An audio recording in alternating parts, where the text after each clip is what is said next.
महामारी भली माड़ी चली किडनी रोग। एबे सुधा देवगढ़ तिलैबणी ब्लॉक सुवर्णपाली गांव में गत 3 वर्ष गलानी 10 जीवन। वर्तमान गांव 15 रु अधिक लोक एथिरे पीड़ित हो मृत्यु सहित संग्राम करुछंती। रोगी हाथ गोड़ फुलिबा सह देहरे ज्वर मध्य भरी रहुछि। चिकित्सा पाई लोके जिला मुख्य चिकित्सालय उपरे निर्भर करुवा बेले एहार निरूपण किंबा चिकित्सा होई पारुनाही। फलरे एठाकार लोके बारंबार बुर्ला किंबा एसीबी को जाई चिकित्सित होउछंती। अर्थाभावरू अधिकांश रोगी अधिक दिन चिकित्सित हेबाको सक्षम होई न पारिबारु बाध्य होई चेरमूली और देशी चिकित्सा उपरे निर्भर करुछंती। शेषरे उपयुक्त चिकित्सा न पाई मृत्यु मुखरे पड़ुछि रोगी। खाली एही गां नुहे आखपाख 10टी गां रे काया विस्तार करुछि किडनी रोग। ज्वर होला देवगढ़ गली 2-3 थर 4 थर जाके ना भल होला। तापर संबलपुर गली संबलपुर हेठू जाऊ नर्सिंग होम रे चेक कली। नर्सिंग होम जाऊँ बोला से अल्ट्रासाउंड करदेला। अल्ट्रासाउंड कली रिपोर्ट आइला। रिपोर्ट आस डॉक्टर को देखली। तापर से कहला क्लिनिक प्रोब्लेम हेठू मेडिसिन देले बोला मास को मास आसिक मेडिसिन चेक करी खाओ। तापर 2-4 मास गली आउ जाई नहीं पारली। तापर चेरमूली खाई टे बची जो तो ज्वर हला प्रथमे देवगढ़ गली थरथने चरे मेडिसिन पदर खाइली नहीं हला भल गली बुल्लार नर्सिंग होम रही मेडिसिन परीक्षा पत्र कर सब गले कहले किडनी खराब है तो मास 4-5 गली जेते खाइले मेडिसिन किसी भल लानी।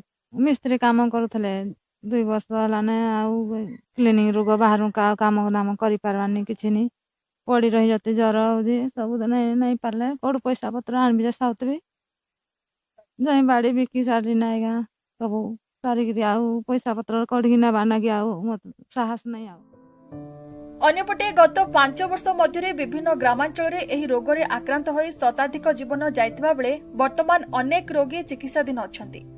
सेपटे जिला प्रशासन और स्वास्थ्य विभाग कौनसी पदक्षेप नै नथिबा सूचना रहिछि। निराकरण तो पछर कथा जिले में किडनी रोगी सठिक आकलन मध्य जिला स्वास्थ्य विभाग पाखरे नाही।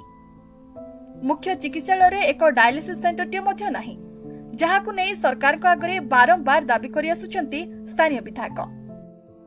15 दिन तले 2 जन मरिचंती ता पूर्वरु हाराहारी 22 जन मरिचंती धारावाहिक मरिबार लागिचंती गांर लोक माने जाके हम प्रशासन को बारंबार अवगत करूछु।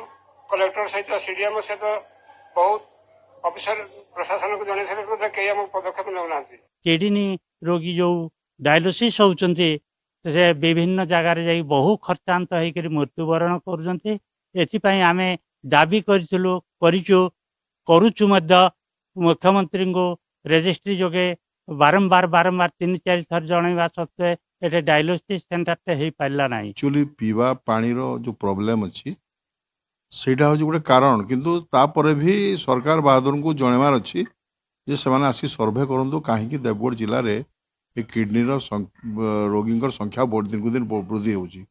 आउ देवगढ़ लोक भी नहीं नथिबा हैरान होचंती वर्तमान।